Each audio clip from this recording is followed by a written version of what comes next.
What's up, everybody? Welcome back to Bingetown TV and our coverage of HBO's House of the Dragon. So this is the season 2 finale, season 2, episode 8, The Queen Who Ever Was. Yeah, that's the real name of the episode. That's neither here nor there. If you've kind of been following us, our coverage, we usually give like our 35,000-foot takes at the start here. There's a ton for us to get into. There's some good, there's some bad. So I guess I don't know if we want to, how much you guys want to say to start before we get in, but obviously, as always, the floor is yours. I want to do a lot, if I'm being honest, and I can just do that for Yeah. myself if you want. You guys can save your, season long whatever opinions for the end if you want. But with that being said, Kathleen, you should go first, and then I'll follow up and say some of Okay. my pieces here. Okay. I'm a little scared of what you two are gonna say, but I'll start us off light here. I really liked the episode. I think there's been a lot of hate and saying, season 2 was just a trailer for season 3, which I get. I think we got a lot of like excellent scenes in the season, and it doesn't all have to be, big wars and stuff. I like a huge battle scene and expect character deaths in the finale, just like the rest of us. And some say there was no like epic showdown, but I say this end scene is my Super Bowl with the two actors, Emma and Olivia, Allison and Rhaenyra. Whether you believe it's romantic or platonic, absolute electricity between them. And it was like making my heart physically ache watching them act this scene out. I just think that was like a phenomenal job and so much to dive into, which we'll get into later. But in general, Daemon's finally back with us on the team. Helena, my one to watch when we did our preseason episode, came out swinging this episode, feeling more important than ever. Again, just really great dialogue. I know it wasn't what some people wanted in a finale, but I really enjoyed it. Devastated that we have to wait 2 years, but that's always how it is. You always got to wait 2 years for more Game of Thrones. So, Luke, go ahead. Sure, I'm going to say a lot here, but this is going to be the majority of my thoughts that are going to tint the rest of this review. But so I am separating things into how I think about it as an episode and then how I think about it as a season finale. Because as an episode, I thought it was fine. It was not better than the last episode because the last episode is my favorite of House of the Dragon in general. But this episode right now is sitting on IMDb at a 6.5. It's been rapidly dropping by like the hours. When the episode first finished airing last night, it was at a 9.8 somehow. And then like I wake up this morning, it's at like a 7.0, and a big Twitter account that we all follow tweets it at 6.8 a couple hours ago. It's down to 6.5. So it's going to keep tumbling. And the reason is because it failed spectacularly as a season finale. So like, again, I'm separating these two thoughts as an episode by itself. When the show's all said and done and you can just click play into season 3, episode 1, it's going to be fine. Like there's no real like huge reasons to complain, but I also see all the complaints about this being filler. This season could have been an email. I know Kyle usually used that term, but that's essentially what it was. There was very epic moments and a lot of important character development, but not a lot of plot development. And a lot of the issues, I think, stem from the showrunners and the actors, mostly the showrunners hyping this up as, okay, this is going to be the war. And at the end of season 1, it ended with war in Rhaenyra's eyes. And then basically we're ending season 2 with war in the Black's eyes. Like we basically got nowhere in that way. And it also, I guess this is a time for me to say this too, where I think the Harrenhal storyline might be like a single top 5 least favorite storylines in the Game of Thrones universe, like across all of the first 8 seasons plus House of the Dragon. That like isolated part of just Daemon, and I thought we were getting there after last episode, and then they really fucking took it down a notch in this episode with all the connections to the prophecy, and I'll talk more about that a little bit later. But some more of the things that I'll just say about the bad, and then I'll talk about some of the good. Was it just felt like there was no satisfying conclusions to anything. Like I cannot believe that they milked the Rhaena stuff for 3 separate scenes in this finale. That was ludicrous for whoever decided that deserved that. That also could have just been one scene last episode, didn't even need to be included. And then we wasted a good 10 minutes in Essos with the Lannister stuff, which that again gets no conclusion. So a lot of the complaints again go back to the fact that this sucks having to wait 2 years for them to continue anything that they've been setting up, since it's just been such a long time since season 1, and now we're going to have to wait this huge gap. And it just feels like they set up so much that didn't really go anywhere yet. I could talk for an hour on the prophecy stuff and the Weirwood thing, and I think that's going to be the first thing we cover. So I'll save that for now.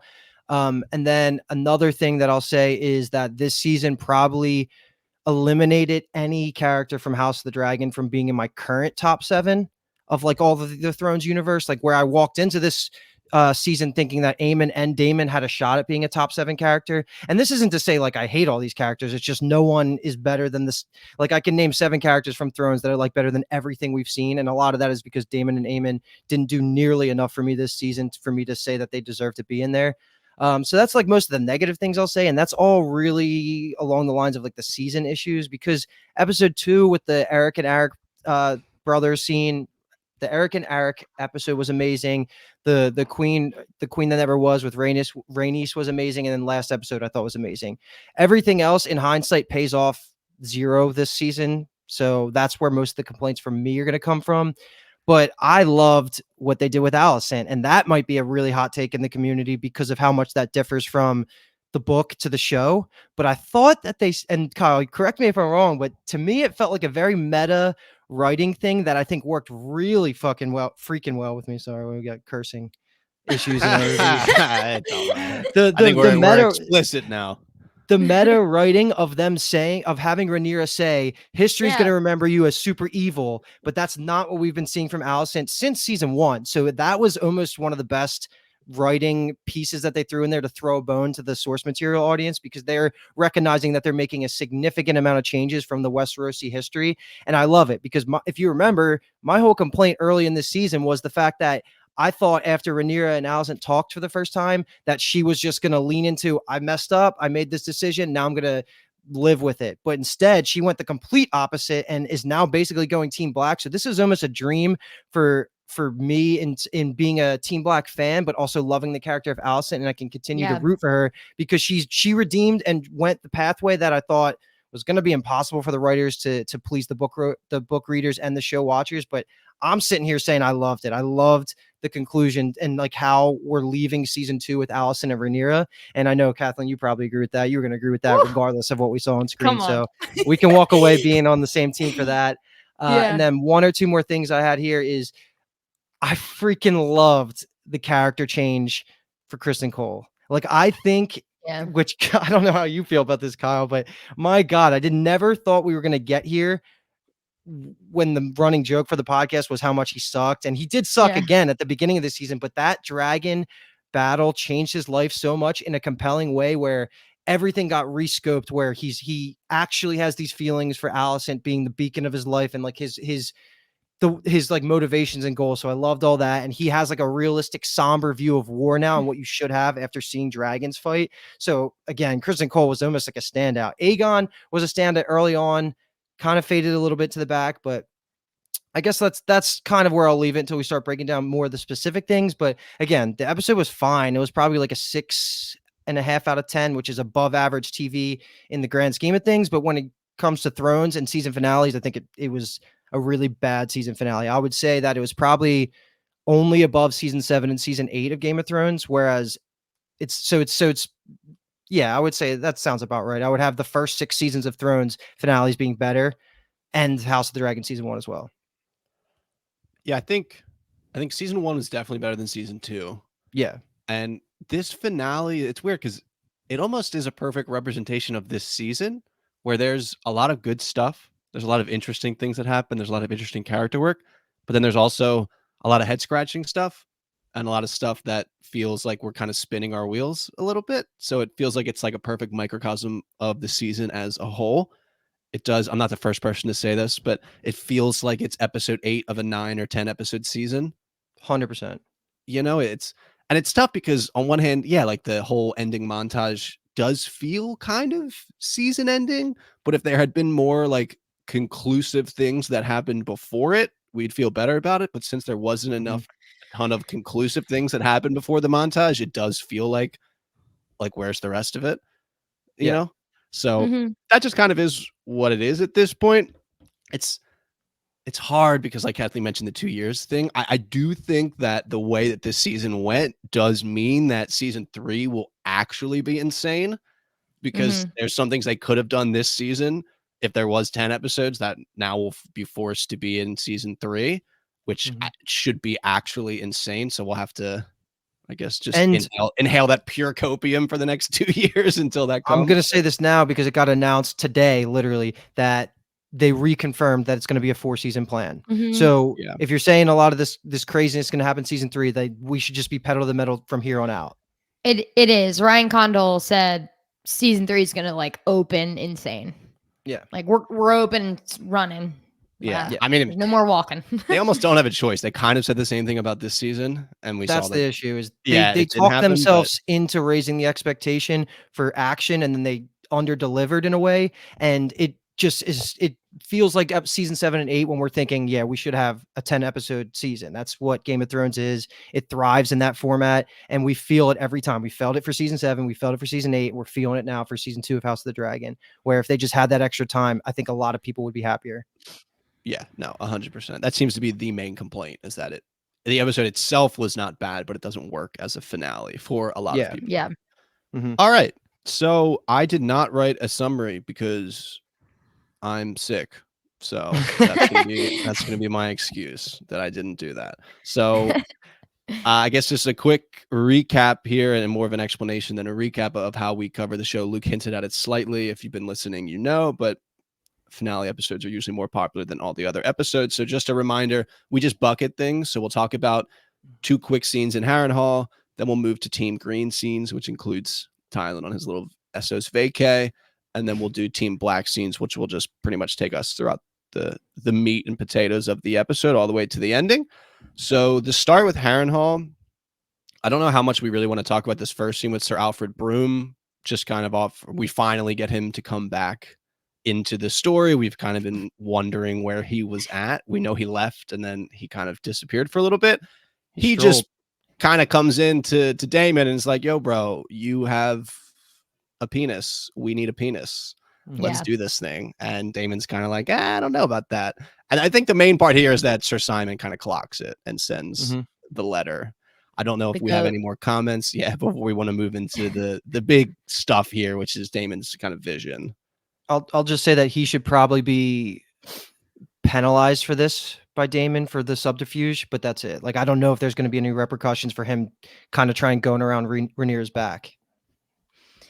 And my other question is, at this point, do you think Daemon knows about Rhaenyra gathering these other dragons and dragon riders? I was taking under the assumption that she's going to have to explain that to him now. It's like Sea Smoke's, like when she shows up, is running around, That's a good question. I don't know. I could see it being either way. I could see him just being so lost in the sauce of the preparation and just like waving off Sir Simon if Sir Simon tries to come and like, there's been a raven, my lord. And he's like, fuck off, bro. So I could see that, or I could see him having an opinion of it, but it's not as important now.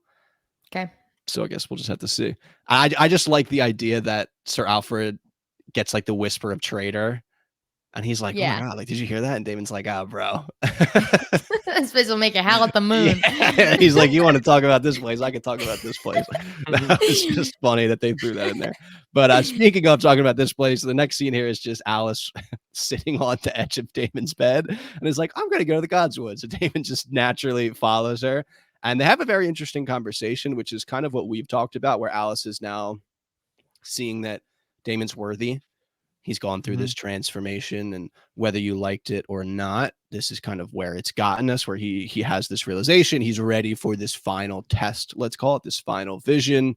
I'm in favor of all of this. Honestly, it was a little shaky in the middle, but just this aspect of the Song of Ice and Fire world is really fun with the weirwood trees and the old gods. So I was in favor of this, but the vision itself, I think, is up for a separate debate. So I know Luke has some takes to fire off here, and then I'm sure that will build the foundation for our conversation. Yeah, I mean, I'm not going to say anything new that I haven't said before. What I will say is that this works incredibly well as a prequel to A Song of Ice and Fire, but it fails horribly as a prequel to Game of Thrones because of how unimportant Daenerys uniting the realm is. Like, that doesn't happen in Game of Thrones. She dies before that kind of happens, or at least she doesn't need she doesn't need the realm united to beat the White Walkers, which was the point. right? Yeah. Like the Lannisters and Cersei, all the continent doesn't support her. So that's why I hate that this is like part of the motivation of Daemon going back to being loyal to Rhaenyra is, oh, we have to make sure that the next heir of Targaryen is united to deal with the battle. Whatever. I'm not going to harp on that. That shit is just not what happens in Game of Thrones, and that's why The Long Night is one of my most offensive piece of media I've ever consumed in my entire life. But if you take everything isolated and think about it in terms of what George R. R. Martin is setting up for the books, Yeah. this shit is fire. Like this is That's cool. exactly what we want. The visual of the weirwood tree bleeding, quote unquote, which is just the sap color, is so cool on Damon's like ring hand. We get to see, I'm just going to list some things off. Correct me if what I'm missing here, Kyle. We see the Blood Raven, the one who trains Bran throughout Game of Thrones. He's very important. We see some random White Walkers. We see a dead dragon, which could be one of the two that's not Drogon.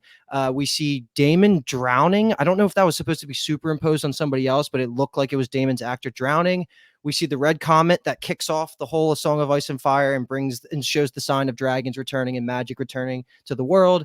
And then, of course, we see, I don't know if that's Emilia Clarke or if that's just like a random Nah, person, but we it see was a different Daenerys. actor. Yeah. Okay, yeah, that would have been epic. And then the last thing we see is Daemon walking up to the throne and seeing Rhaenyra sitting on it, which is supposed to be the symbol or the reason that he is so now on team. Let's get Rhaenyra there because we need to make sure that we fulfill the prophecy, which doesn't happen anyway. But the weirdest part about the whole thing was Helena coming in at the end, as she seems to be the one talking to him. I see some people online taking it literal, like Helena's manipulating Daemon from King's Landing. Some people saying it's just a symbolism for green seers, people that can dream and see the future, which ties super well into the old gods, all that stuff. But she says it's all a story, and you are but one part of it. You know your part. You know what you must do. So again, this is exactly probably what George had in mind for his story, but not D&D. They were like, yo, what's this bullshit? Let's get this out of here. But that's where I'll leave it. That's where I'll leave it.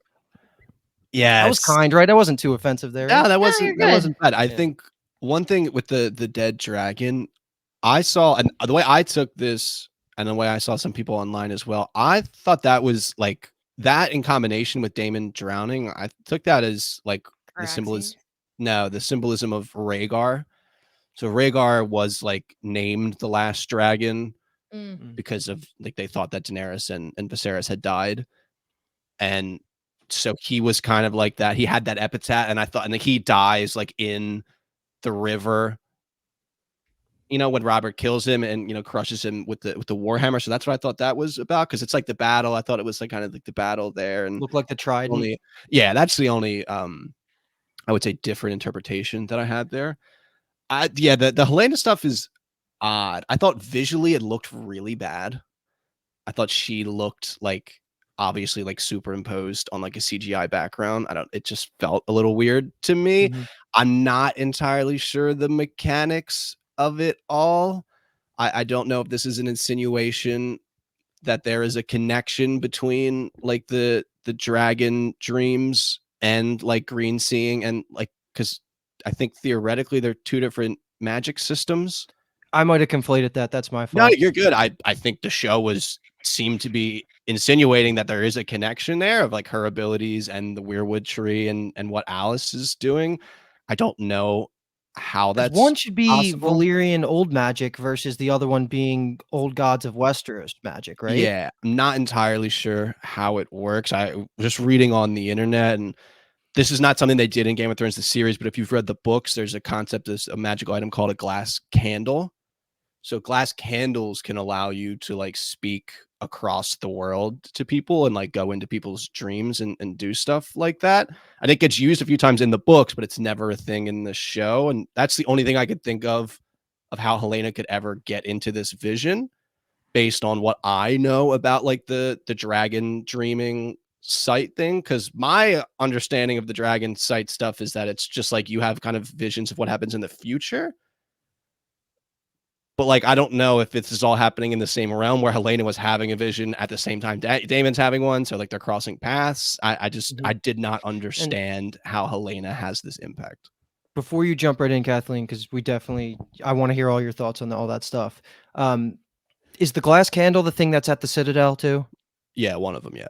Okay, one of them's at Citadel. And then I forgot to mention this too. Did we not get to see a magical little creature who I think we're supposed to assume is one of Yellow the Jackets crossover. Yeah. yeah, honestly, yeah, had the antlers. Is one I forget not one of the children of the forest. Is that what that was supposed to be? So it wasn't Children of the Forest. It was a green man, which now that I'm saying this out loud, I'm trying to remember the actual difference between the two. But essentially, they were like who lived on the continent of Westeros before even the first men came to live there. So Okay. they were like the initial stewards of the land. They are like, the basis of the weirwood trees and all of that stuff. So just a very quick like history recap is that the first men come over, the green men are already there, they get in a war, and eventually the kind of conclusion of the war is a peace treaty, where the peace treaty is like the green men get to keep all of these weirwood trees in the area around Harrenhal on this little island that's called the Isle of Faces. And basically they just carve all the faces into the trees and they just kind of upkeep that area to keep like the magical stuff upkeep. So it's just the idea, I guess, that one of them, maybe his little task for the day was to scurry out to Harrenhal and like make sure the tree was all good. And he just got caught. Crazy. That's crazy. I guess we'll see if they do anything more about it. So, but that was definitely a little tossed in little Easter egg there. I don't have any more insight on the Helena thing, obviously, especially if Kyle doesn't really have anything. It's always so funny and jarring to see someone like Daemon and Helena in a scene together. Daemon didn't have any of the scene partners I thought he was going to have this season. Yeah, so. I mean, it's interesting for sure. I just personally don't understand the magical mechanics of it. I mean, which is Ryan fine. Condal had said something like, it could be Helena like literally tapping in to to that magic. Yeah, it's like a neural net. But he also said like it could be anything. Like it's up for interpretation. Seems so like you don't know. It's a I'm soft reading magic that as system. he don't fucking know. Well, those are the type of things I'm fine with not having the ironed out details, because that's like what Game of Thrones is known for, soft magic systems. You don't get the hard rules. You just need to make it somewhat be consistent, and that's where I guess people complain. But I don't have any complaints about this. And I do have one more fun thing from like I meant to say last episode from the house that dragons built. The face on the weirwood tree is George R.R. Martin. Yeah, it's cool. Yeah. That's insane. Like, yeah, they just enough that you could tell it's him, but not so jarring that you'd be like, "What the fuck is that?" Yeah. You know what I mean? No disrespect to my boy George, but the nose is very his nose. Spot on. Yeah. The nose is very his. Yeah. I don't have anything else other than, Alice Rivers I really liked, and I'm excited to see her in future seasons and see what comes of it. I have just like very small kind of stupid things, and I guess I'll run through them in order of importance. So we'll get the least important one last. But I love the quote of her saying there are omens here for those that seek them, and then she turns to him and says, "You don't scoff." And I just like how he says, "I'm no longer inclined to." He's just like, I give up, basically. Like, there's nothing that can happen that can almost surprise me at this point. It's just, I get it. Like I realize what's going on here. The second one is that, Luke, you mentioned that it wasn't Daenerys, or I guess clear it up that it wasn't actually Emilia Clarke, just another actress playing her. And I believe her name is Imogen. And I only bring that up because we covered Carnival Row. Yeah. And we know that the actress who plays Imogen in Carnival Row was initially supposed to be Daenerys in Game of Thrones. Wow. I just thought that was an interesting little circle there. And then the last one, which is easily the least important, is that I was cracking up online seeing people like screenshot the White Walker face and like compare it to the Night King and like point out all of like the plastic surgery it had, where it was like lip filler, like buccal fat removal, like all this stuff, because it looked like not great. No, but that is it wasn't supposed to be the Night King. No, it wasn't supposed to be the Night King at all. Yeah. Okay, they were just I was gonna say he had white hair and the Night King has the faces. And it was just like this long list of like all of the plastic surgery it had to like change its face, and I just thought that made me laugh. One fun theory I saw on that specifically was because Daemon was seeing the future of the Targaryens, someone was saying, what if that was like a Targaryen White Walker, which is why the hair was so prominent. But that's just a total fan theory right there. Yeah. Yeah, I guess that sounds like the definition of a total fan theory. All right. So I think we covered everything that I wanted to there. So let's move into now our Team Green bucket. think the first thing you just get this out of the way is Thailand and Essos. Just all of this, I pretty much kind of, this feels like a sin, but I skipped through a lot of this on my rewatch because it felt like I had seen it once and I had seen it enough. Mm-mm. And I only say it's a sin because this is like quintessential Game of Thrones wackiness that is Yeah. like fun stuff. But again, this is like, this took 4 to 5 minutes maybe of the finale up, where it was like, damn, Maybe more. we could have gotten, like, I just wish we had maybe gotten a little more of it earlier, and we kind of like had a conclusion scene here, like if we got a little Mhm. bit of it last episode. I don't know, it just felt like, damn, this is taking up a lot of time. Mm-hmm. I'll start. Mhm. I liked it just in general. Of course, I agree with you for a finale, but it was really nice to see this like new, beautiful, gorgeous landscape and people and colors and things. I liked this new actress that plays what's Lohar. I would like to know, Kyle, a little bit about like Lohar in the books, but in general, I literally forgot that Thailand was going here. I thought the comedic bits were good. I love the bit of her not knowing his name, like who she's like, yeah, Tyrod. I just like I Yeah, cackled at that, but calls him in general, Tywin yeah, too. it is Yeah, what it is. so she has been gender bent. So it's a man in the Mm, books.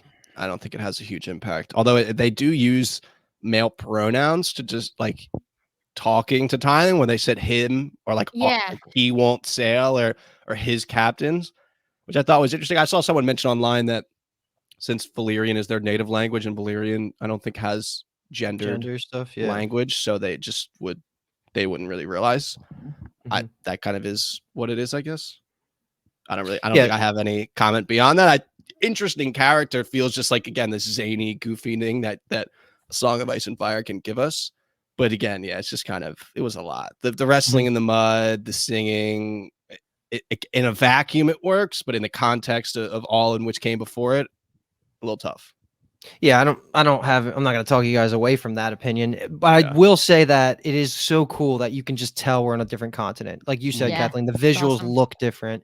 The Hmm. important takeaway is that Thailand promises them the stepstones in exchange for their army or their fleet, which they claimed here is big enough to essentially take Westeros if they want it. And I don't know if that's just them not having any perspective on how strong the military is in Westeros, or if they literally have that many ships. And season 3, episode 1 is going to start with the Battle of the Blackwater Bay Part 2. I guess it would be a prequel since Part 1 happens in Game of Thrones, but you know what I mean? That feels like that's a really good jumping off point that could be what he's hinting at is season 3 is going to start off sprinting. It's going to be a crazy battle. It could be the Triarchy versus the Blockade and breaking that, and then I can get my point for Corlys dying then.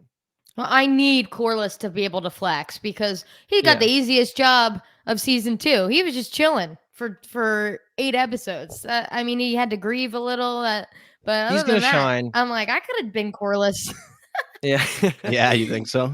Um, Yeah, yeah, the just like comment on, you were claiming you could have been actors He's always previously. doing that though. I I don't was know. Like, I Yeah, always could going to have be been an that guy. extra. it's so, I feel like whenever I watch, I can't help it. I kill it as an extra as long as I'm not sick. Okay. Oh, I think we could probably move on from the Essos stuff. The only comment I'll make with the size of the fleet is it's probably a mix of bravado and potentially a misunderstanding of, because I think when you like think about all of Westeros, like the Manderleys, the The Valarians, the Greyjoys. Hightower's, the Greyjoys, like I Yeah. don't think they There's could no shot. actually, Yeah, yeah. yeah, But take it all. But Corlys already beat him, so beat Yeah. them. You know? This is a legit they're question though. pirates. Is there any Easter egg that they planted with Tylan banging the girl's wives, and like are there Lannister bastards out in Essos in the future? Okay, I was just curious if that was like a seed. To my understanding, that was a complete show invention, just Gotcha. like a Okay. little like I loved Do gag you it. think he did it? fun thing. I think so. How Why would many you not? wives do you Right? have? I think they don't mention ever that he's married, and not that obviously that stops men in this world at all. But Right. I feel like Thailand was probably like, all right, I mean, I came over here, I might as well get something for myself. Yeah. Yeah. Cool. Yeah. All right. So technically, the next scene is Aemon burning Sharp Point, but we'll work that into an actual scene where it matters. So this next thing is Laris planning a little vacation for him and Aegon. Thought this scene really worked. I really have enjoyed all the Laris and Aegon stuff. This was definitely one of the highlights here, and it's not purposeful, but obviously it's purposeful when they give Aegon the line of, so what was the fucking point of all this then? But that was Mhm. almost unfortunate on their end, giving everyone the ammo to just meme Yeah. this episode to death, where it's Mhm. like that's everyone's like thoughts on this season. So thought that was Mhm. a funny choice of words, especially watching the second time. But Mhm. yeah. Laris is the MVP. I mean, with all this talk of Helena later being like, Aegon's not victorious yet, and taking him away to be safe. Allison brings Rhaenyra this plan to kill Aegon. Aegon's not there, so if she shows up in 3 days, Aegon's not going to be there for her to chop his head off and take the throne anyway. I doubt she's going to choose to go that route in general. We'll talk about that at the end. But man, Laris is going to be a real MVP. Kyle, was he your one to watch or was it Jace? I can't remember. Jace. Oh, okay. He's muted, You're but muted. Jace. Sorry, I was blowing my nose. Laris was my MVP, and Jace was my one to watch. Okay. But Got I it. also kind of cheat a little bit, so Yeah, that true. is that. I cheated with Jace. I did not cheat with Laris. We also get just at least a confirmation that Aegon thinks Sunfire is dead. Now, what are you guys working under the? I have never not thought Sunfire was dead. Oh, you think Sunfire's dead? I thought Sunfire's dead in episode 4. Like I don't. They say that from 2 different sources. This is our 3rd source hearing it. I don't know why you're hesitant to believe that. Like it's not going to be a surprise attack that he's like Vagar level where he just comes in and saves the day, right? Okay. I'm always like, if I don't see a character breathe their last breath on screen, I don't believe it. And this whole show is about counting dragons. So if they're sneakily like nursing Sunfire back to health somehow and he comes flying in, I don't know. Okay. I'll believe it. He's dead. I'll stop asking. It's a change though, right, Kyle? It's a different change from the book. It didn't happen like that. I think they're purposely painting this as like Aegon is giving up. So he's just listing all the things that he thinks is true in the reality of his situation, when Laris is trying to be this positive sounding board off of his negativity. So I don't really know how to take it. I think they're kind of giving us this idea that Sunfire is dead, although we haven't really had a confirmation. So I think Lean's instinct to just let the show actually explicitly tell us, although I guess technically it is explicitly telling us, but showing us maybe is best. I guess as a reminder, they did. Rhaenyra sent, I don't remember exactly who, but sent someone from her council to Rook's Rest to the castle to retake it. So that should be something that happens, and we'll revisit if Sunfire's body is there or not, basically. Cool. When did that happen? That I think it was just maybe like episode 5 or 6. Yeah. Probably 6. So a couple things I just want to point out here is I'm happy I brought it up like multiple times about Laris taking his gold from Harrenhal, because it comes into play here where we thought it was King's Landing that he moved all of his wealth to, but it was actually to Essos, which is very important because that means it's safe from Rhaenyra. So they're going to go over there, live it up until the Dance of Dragons is over and they can come back, I think is Laris's plan. I'm a little surprised he's so willing to cut bait with King's Landing because he's not a target for Aemon, is he? Like, I know maybe he's worried about just the blacks crushing the greens, and that's probably why he's trying to get his out and his meal ticket being Aegon in the future. But to me, like, he's not really a target for Aemon specifically, right? I think he understands that Aemon's nature is just inherently volatile. So it's dangerous either way. Yeah, and he's just, he's pretty much like a panther that just walks the halls of King's Landing. And as someone who is somewhat moving challenged, let's say, that definitely intimidates him. And I think, I think this idea of the meal ticket as well, they're definitely selling us this idea that Laris has a care, I think, for Aegon. I really think he does kind of feel this kinship with Aegon. How much of it is based off of like the survivor's instinct, like you're mentioning with the meal ticket, and how much is actual genuine affection, I'm not sure, but I'm interested in like following this storyline as we move forward. This was, I think, one of the more positive things that's happened in this season for sure. And to put theory hat on real quick, one of the things that I know from I only read 3.5 of the Game of Thrones books, and I hard stopped once I knew Winds of Winter wasn't coming out. And that was 12 years ago. So keep that in mind. But one of the things that I do know as a future spoiler in the books for like book I'm looking at them right now. I think it's the 5th one where there's this whole storyline about a fake, quote unquote, fake Targaryen who's coming over from West Essos to claim the throne as a not Daenerys lineage. And what's the Fagon or something, right? Yeah, well, Like that's like the community name for him, but young Griff is like what Young Griff. he's known of as in the world. Yeah. If they didn't put that line in here later where Helena says Aegon has yet to win, I would have been completely okay, or at least theorized that this was Aegon fucking off to Essos, and maybe Young Griff was truly his lineage, and like that played into the future. If this was exit left off the stage, Laris and Aegon, and like this is how we do it, like I thought that would have been a good seed plant for the future of Game of Thrones, like a nod. But it sounds like Helena confirms that he's going to be back. Yeah, I that don't would be think Aegon can interesting. have kids. Yeah, they all mentioned that True. That's so true. his member has burst like a sausage on the spit. That's so true. So that's rip to the boy, I guess. But also, young Griff is essentially being sold as Rhaegar's son. Okay, so it's Aegon, specific the one that at that specifically the mountain like bashed his skull in. The idea is that they actually smuggled the real one out, and point. whoever Interesting. died was just a random like scullery maid's child that they sold Okay. as Okay, Rhaegar's I just son. thought I was just throwing fucking darts. No, I mean I can see where the connection would be, but maybe that's why you should read all the books because they're good. Maybe one day.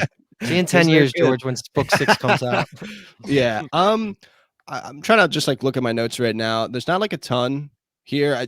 Laris seems to have a very optimistic view of the small folk and their ability to sway them. Again, he's throwing these names at Aegon of Aegon the Victorious, risen from the ashes, Aegon the Peacemaker, Aegon the Rebuilder, and Aegon's just on the other side of this, like, bro, like I'm burned, crippled, alone. I literally pissed down my own leg. Like I don't put out this image of someone that people will want to follow, especially after I run away. Laris seems convinced that it'll still work. I saw people upset that Aegon uses this term, the Realm's Delight, because that was Rhaenyra's nickname. I took it he was using it like totally tongue in cheek, where like that's who he's up against is the Realm's Delight, and he is now this version of himself that he finds very grotesque. So yeah, not he started the season pretty hot. We were liking Aegon at the start, and it just did not work out for him. Some would But say he'll be back. He'll be back. Yeah, that's true. I guess it just Which his is journey good. this season. It's good for the press tours because he crushed his actor crush. Tom was so good with the interviews. Yeah. Him and Eamon together. Him and Ewan Mitchell are they're really good. Yeah. All right. So speaking of, what a beautiful segue. I'm doing this. I do this not for a living, but maybe one day. So this next is kind of two scenes, just Aemond burning Sharp Point in this retaliation, this outburst of anger. Although the Lord of Sharp's Point is on Rhaenyra's council, so you could say that is, not necessarily a war crime. This is like a legitimate maybe battle strategy. And then he's just returning to King's Landing in the aftermath, trying to recruit Helena. So just to get this first part out of the way, just showing that Aemond doesn't really give a shit about the small folk, where he's just like, all right, we need to inspect all of the fishing boats no matter what for security. And even Iron Rod's like, that's insane. Like, we literally need this fish. And Aemon's like, we all need to make sacrifices, even though the small folk have done nothing but make sacrifices. And then he just enters the room and tries to recruit Helena, which does not go very well. Fucking Aemond. Luke, you are a big Aemond guy. I would like to know how your opinion of him has changed, because I obviously loved Alicent in this scene, sticking up for Helena and being like, basically being like, you are a selfish baby, and fighting for Helena. Like, get out of here. Like, you want to be the king of all of this, and yet you'll burn them for no good reason just because you got your feelings hurt or something like that. Like, so what do you think of him? I mean, I laid off the gas. I said that at the beginning, where he's no longer my consideration for top 7 Thrones characters. So, and it's not necessarily his fault. Like, everything you see from Ewan behind the scenes is amazing. It's exactly what you want to hear. He's throwing innovative ideas on how to make the character better. He still crushes and steals every scene. It's just because of the nature of how this season went, where Team Black stacked so many W's, it feels like we're a professional NFL team playing against a high school team at this point, with the difference in dragon power, to the point where it's almost like they feel more pathetic the Greens because they're grasping at anything. Yeah. He's like, "We need you, Helena. Like, what's Vhagar and Dreamfire gonna do against the 9 Like, it's not gonna equal anything." So he's getting desperate, and it's coming off that way. But I think that's the purpose. I really was convinced we were going to end this season with an insanely big Team Green win to kind of level the playing field, but that didn't happen. So this is him like breaking a little bit. He's getting very desperate. He's forced to involve his sister into this. He almost gets physical with his mother, like almost hit. It felt like he was gonna I thought he was gonna hit her or something, but he still has some sort of consciousness, conscience. Sorry, some sort of conscience. But yeah, I mean, overall, like this was a bad couple of scenes for Eamon. I'm not gonna defend him. Now, I won't go as far as to use the phrase "I feel bad for him," but I don't think he's necessarily wrong in what he's thinking here, especially the quote, "Our wishes must take second place to what is now necessary to preserve the throne. It isn't a question of wants, essentially. They've defiled our birthright and made commoners into dragon lords. It is a sin and must be punished." And then Alicent's like, like Helena is the queen. And he goes, and you once were too. And you see now with the consequences of your weakness, like we're in peril more today than yesterday. Like Alicent is kind of almost relinquishing her role in setting all of this off. Like it's like she played a huge role in putting him in this situation where there's this war that's going on. And obviously he plays a huge role as well. He has been burning and killing and doing quote unquote his part, but he must be looking around like, am I fucking crazy? Like, are we not fighting a war right now for literally our lives and our birthright? Like, why am I like the only one around that actually wants to do something right now? And Alicent's like not like this. And it's like, okay, then what? Like, what is your great plan? Yeah. You want to go fucking smuggle yourself to Dragonstone and sell us all out to end the war? Like, what do you mean? Like, not like this. Like, what do you want me to do? That's a great point when you say it like that. Yeah, she's full Team Black. I mean, she's bailing. Yeah. You see right in the episode, right in the scene before this, she goes to Helena. She's like, what would you say if we got out of here? Yeah. And then he's literally right there talking before he comes in about abandoning him. And he comes in and it's like, yo, you got a huge dragon. We need to fight or we're going to die. And Alicent's like, no, not like that. It's like, well, okay. But Alicent's right too, because it's like, what are you two going to do against all of those? Right? Like she's trying to save her daughter. Aemon and Aegon are too far gone. She wants to save her daughter and Jaehaera and just get out of town and live a life. Alicent's never known what she wanted, but she was thrust into things and then kicked out of things. Like Aemon kicked her out. So she wants to figure out what she wants to do, and she wants to protect Helena and Jaehaera while she can do it. And I'm Team Alicent, so all the Greens are wrong. That's what it boils down to. Yeah. Well, Alicent's Team Black now. Well, she's Team Blue with that blue outfit she was wearing at the end. Well, she admits she's wrong, so I accept her onto Team Black. That's how I'll put my statement out there. That is as the GM for Team Black. Oh, okay.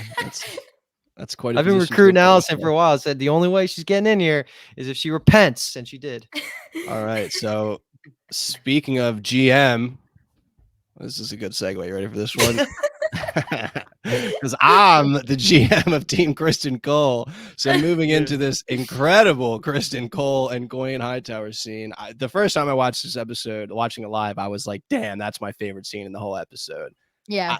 This is just Kristen Cole kind of in his fuck it mode, where it's just like, I don't really care what happens to me anymore. Like I've sinned, I've wronged, I've lost out to temptation, and now I just kind of march towards what I accept as my fate, which is annihilation and death.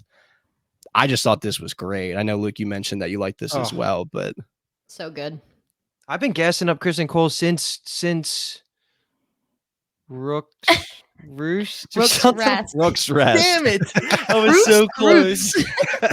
I said Rook's Roost. I don't even know. Yeah, I mean, hey, we got a big bench. We got a big bench. There's a lot of space over here on the Kristen Cole bandwagon, so there are really dozens of us.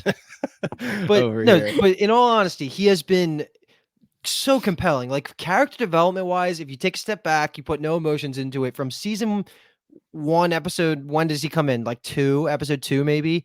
all the way through here, he has one of the most radical changes in a scene per scene quantity, I will say. Like, he has flipped. He has gone up and down, up and down. Like, he's in love with Yeah.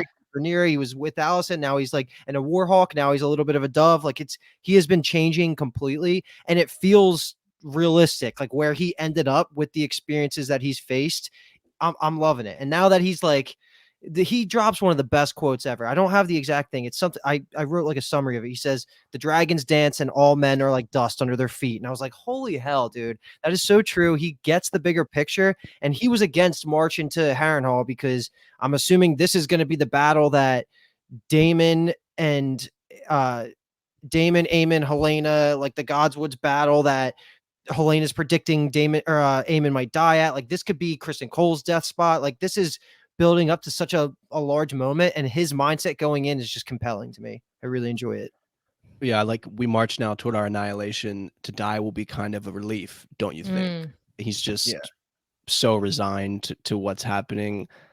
I think Fabian Frankel's a fantastic actor too. Yes, Yeah. he I think is. he Yeah. just completely sells this emotional journey and just this almost lack of emotion that Mhm. Kristen's added. And Gawain still has this fire in him where even at the start where he's like, I could kill you now. And Kristen's like, you can sully your family name for generations. Like, be my guest. I don't really care. Or I send me hope to the Gawain wall. sticks around too, because he's just Like, a fun little spice in that story. He's like yeah, getting all offended. He's like, banging my sister, dude. yeah. In front of everyone too. In front of Yeah. everyone. Literally calls him out. Yeah. Crazy, and everyone's watching, and then they kind of like stop, listen. They're like, Yeah. "All Yeah. right, this isn't turning into anything." But Yeah. Kristen Yeah. Cole is a dangerous man with this mindset. He's gonna go in and do whatever he can, and if he dies, he dies. That's a dangerous mindset for anyone coming up against him in hand to hand combat, So man to man.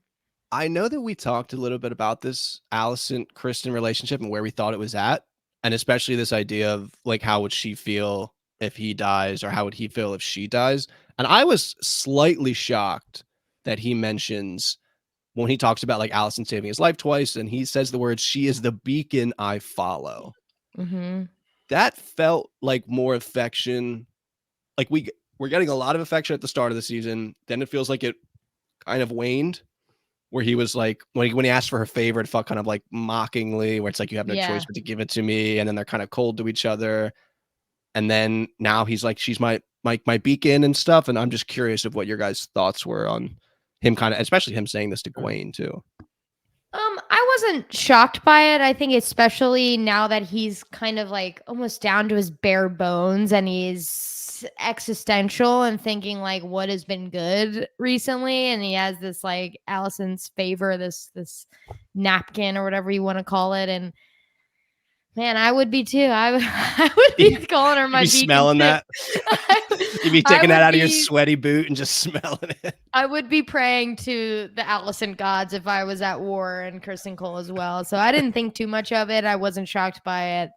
Luke, what'd you think? I think his just priorities got completely rearranged after Yeah. the dragon battle, and Mhm. it went from being more of a physical and dutiful thing to, I guess he decided that there's more to life than just winning this war, and that's like been his whole theme, I guess recently, or at least it's not more to life than winning this war, but more like everything is pretty much insignificant to the dragons, to the point where like, what are we doing here? Is there any purpose? And he's like reevaluating his whole life is what I took from it. And that's like the blessing that he sarcastically enforced her to give him in front of people the first time he went out to the battle. Like, it was almost a joke. She turned away from him. She's like, all right, bye. And he goes, wait, you're not going to give me your blessing, my queen? And that was like their first goodbye. And now it feels like he's attached to it, and maybe he just has reevaluated everything. Mm. But if we come out in season 3 and he's still like, let's kill Rhaenyra, this whore, then throw a lot of this thinking out. But if he has truly changed, I love it.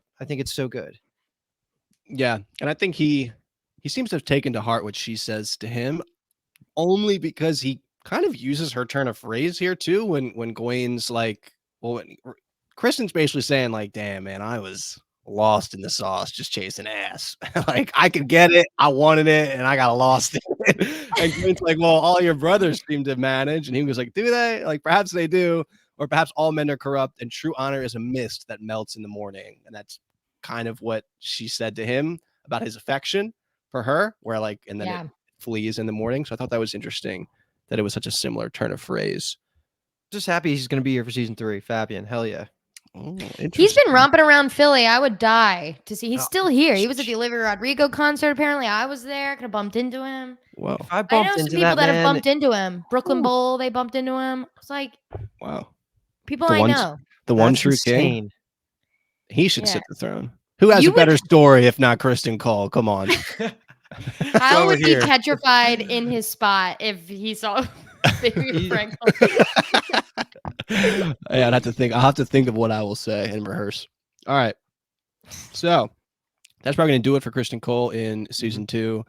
Tears in the chat. And now the next thing is this is actually our last scene in the green bucket. So this is Eamon and Helena talking. Eamon's kind of getting rejected for the second time. This is fresh off the back of Daemon having the vision and Helena's kind of presence in it.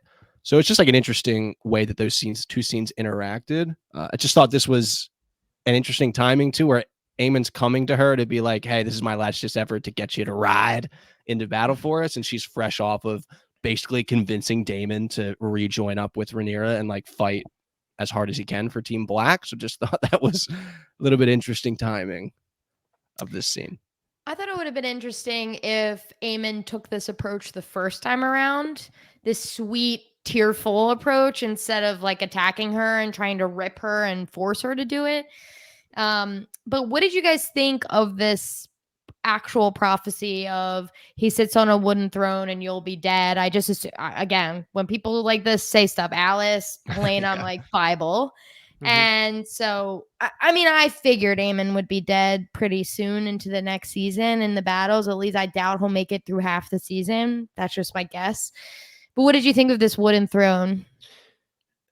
I mean, to me, wooden throne means either it's like a lesser version of a throne, like it's definitely not the Iron Throne, like in terms of, material quality. I don't know if that's what he's going for, or maybe even like he'll take Driftmark. Is Driftmark like a that's The not wooden throne. the The driftwood driftwood throne. Okay, that's what I was thinking of in like at first was Interesting. potentially he would maybe be part of the winning against the blockade and then like takes Driftmark for a little bit. That could kind of suffice, but you never know. But then she gets so explicit. She's like, "You're gonna die at the God's Eye." Like, okay, Yeah. and then just moves on. And of course, that has to be Bible. Otherwise, that's a little bit of a weird line.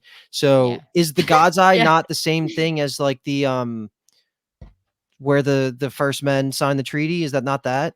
Yeah, it's the like lake next to Harrenhal. So the lake is called the God's Eye because the Isle of Faces is like in the middle of the lake and makes it look like an eyeball.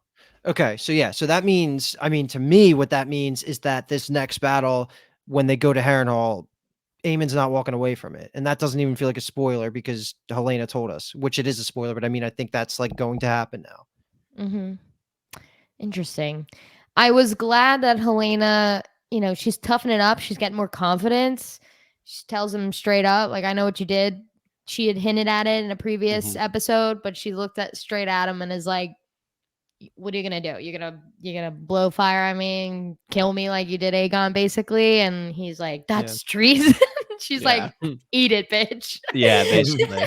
He's like, I'll kill you. And she literally says it won't change anything. Yeah. She knows kind of the script. She's got the script. Yeah. So Yeah. she don't Mhm. mind it. All right. That's our Exactly. last Team Green bucket of season 2. Phew. An interesting thing I saw is that Aemond had, I believe, a total of 22 minutes of screen time the entire season. And which you know is- what? Which is roughly equivalent to the two Allison and Rhaenyra speaking like conversation scenes. He Oh, does wow. need more. I agree Yeah. with that, actually. Yeah. He's great when they get him. It's just He's not chatty. He's not a chatty guy. It would be hard to fill a lot of I time guess with that's Aemon. fair. I mean, I feel like every scene he's in, once he became like Prince Regent, he does most of the talking. Yeah. He doesn't He's- waste words, which is great. And he still, like I said earlier, he steals scenes still, like, and that's tough to do with like a cast that has Matt Smith in it and stuff. But Yeah. I have always been clamoring for more, and like that's the biggest reason I downgraded my like character rankings, if you even want to think of it like that, is just because of lack of screen time for sure. Yeah, that's just something I saw. It was a TikTok video, and it was, and if I can do it quickly, but I don't think I can do it quick enough to get the creator's name, but it was essentially talking about like almost what I was saying at the top here, where was like missed opportunities throughout the season. And like one of them was us getting this like immediate aftermath to the season 1 finale. We kind of Oh get yeah. Rhaenyra's immediate aftermath, but we are led to just like infer the aftermath of like with Team Green and like the actual conversation and him returning and stuff. I think that Yeah. would have done a lot of us having the Agreed. actual conversation Seeing where like how he reacts, seeing him get yeah, scolded by Team Green a little bit, Yeah. mhm, and then like him also defending his decision because he has to be Aemon. Yeah, I yeah, agree. That would have been better than seeing 8 minutes of Reyna walking around the Eyrie looking for this dragon. Like that was just so excessive. Like we got the point by last episode, so I was like, ugh, we're gonna waste time yeah. on stuff like this when we could get those type of conversations. I would have even been happy with seeing Aemon. Like we watched Vagar fly towards the city that he destroyed. Why didn't we just watch him fly by and destroy it? Yeah. There was no need to waste the Budget, time I in don't that know. way. Well, it Yeah, wasn't Budget even for because we sure. saw the destroyed spa, we saw Vagar flying. Either way, I'm good. yeah. But hopefully, I mean, not that he wasn't really like a huge part of this season, because I think that would be disingenuous to say that he wasn't. But will be interesting to see how much he gets spotlighted in season 3. Yeah. All right. So Team Black, our last Team Black bucket of season 2. We're going to start it off with what I'm inferring here is Luke's delight is Reyna. Just really not. We just have to mention it essentially. Reyna's kind of searching the veil for Sheep Stealer. We get 2. That's the name of the wild dragon. We get 2 scenes, just one shot of her drinking water and then one shot of her laying on the cold ground. The other scene is part of like the ending montage. I guess we can talk about maybe separately. I just think they've done her dirty. It's tough Quote because to quote her, Jimmy, "Where's the chase? How do I cut to it?" Because that's what the Yeah. yeah, hell this it's just was. it's tough. They're merging her storyline with another character that people are pissed about because they like the other character. Me personally, when I read the books, I didn't read a ton into the character that she's kind of Replacing. taking over. But yeah, I don't know. It's kind of tough.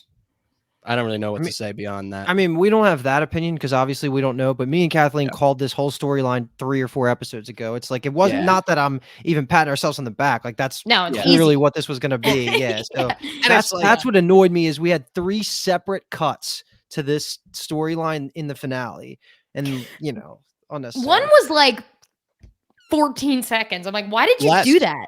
it was like Yeah. 3 seconds. Her in the Yeah, it dark, was lying on so the ground. weird. It felt It was so out honestly of place. weird. They should have just combined it or cut that one completely. We get it. She's starving. She's thirsty. She's alone.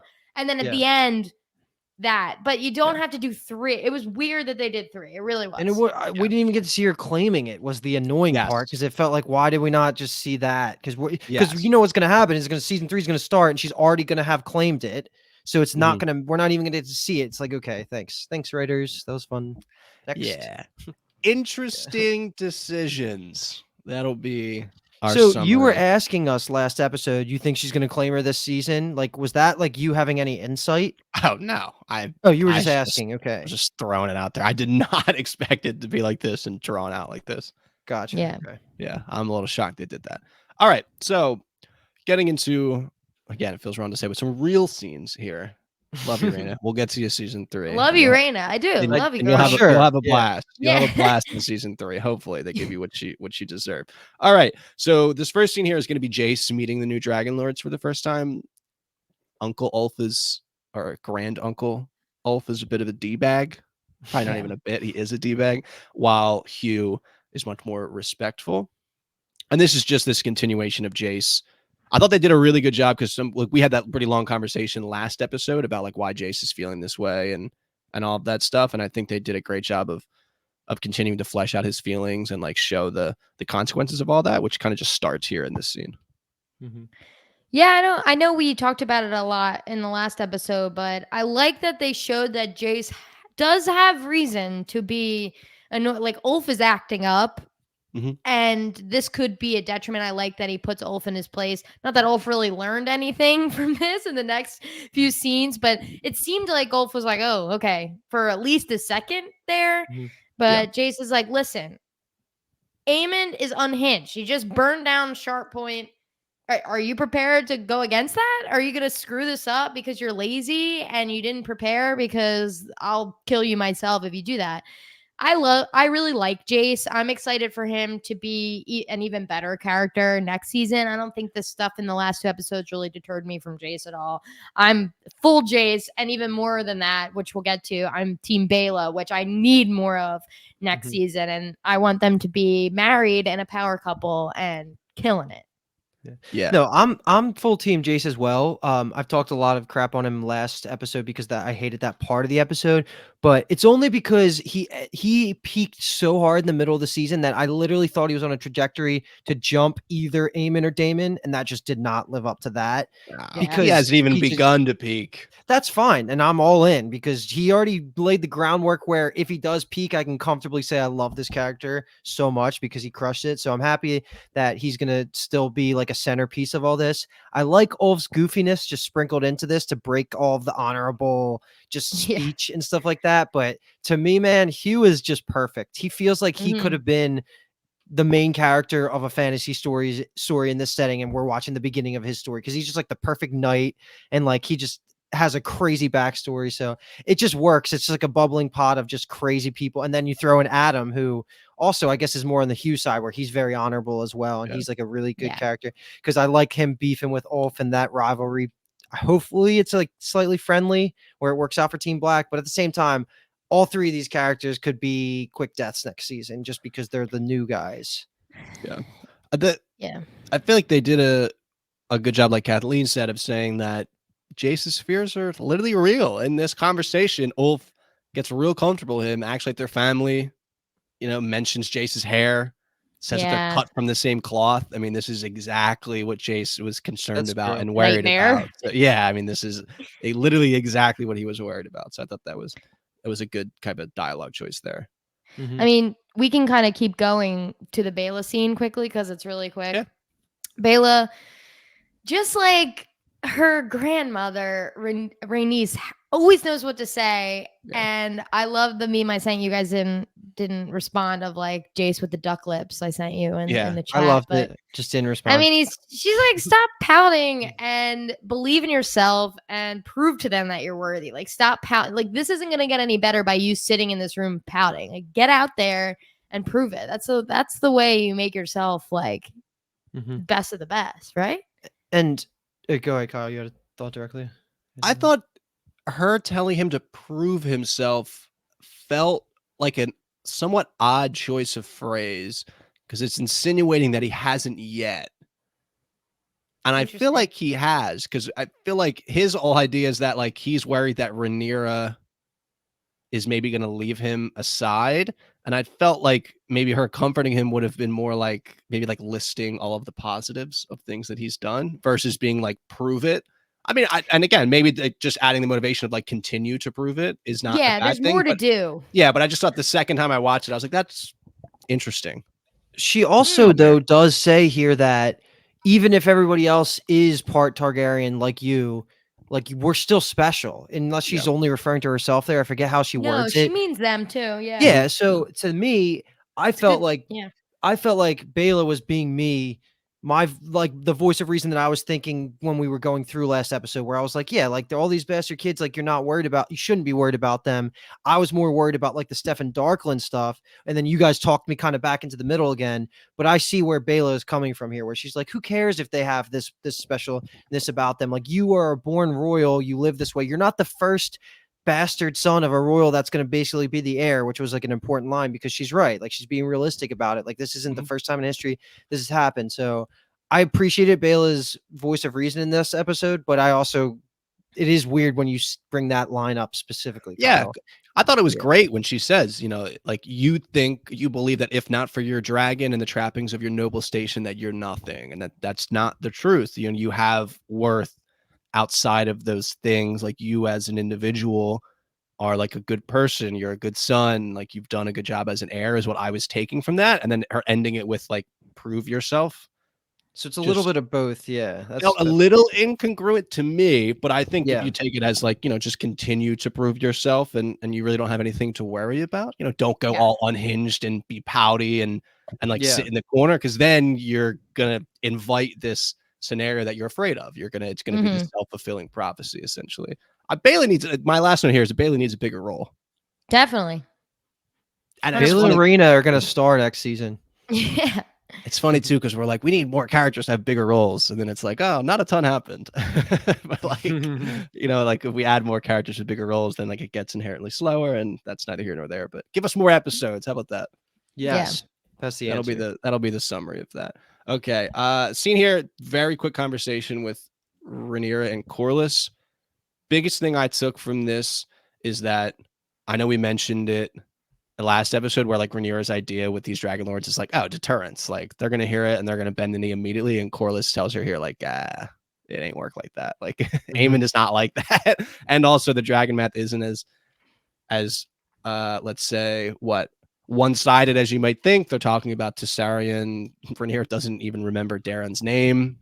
She calls him the third son. And then she mentioned that Helena isn't really a warrior. So Corlys kind of convinces her here to be like, let's actually do something. I like that he said that. I thought that was good hand advice. Like, let's just go crush the head right now. This can be over tomorrow. I've been saying that forever. Is it not weird that Corlys is going to the front lines of this blockade as the hand? Like, would Jon Arryn or Ned Stark do that in a battle? I feel like you really don't. Why are you putting yourself at risk when you have? I thought Adam was going to be the stand-in, like captain, to take on his ship, but instead he's going to go to the front lines. Don't get me wrong. I might have been a season too early, but this might be why Corlys dies because he's going out to that battle. But like, why would you risk your hand in this way? I don't think it's necessarily out of the ordinary, especially because their ranks are fairly thinned, and Corlys is like the guy on the water. Like he's the guy. So I don't think it's crazy. I mean, they sent Cole out. I mean, the Mad King sent a ton of his hands out to fight in Robert's Rebellion. I don't think it's like a crazy thing to do. I mean, like even Otto Hightower as himself, like wouldn't have gone out because he's not like a warrior in this way. But I don't think it's crazy. That's true. But like Rhaenyra's gonna go out, Vhagar and Aemond are gonna go out. Aegon went out even though he was like told not to. But but Aemond fully is Team Green, and he's the Prince Regent. So yeah. Okay. Yeah. And then interesting thing here too is Rhaenyra saying that Helena doesn't ride. She has no taste for it.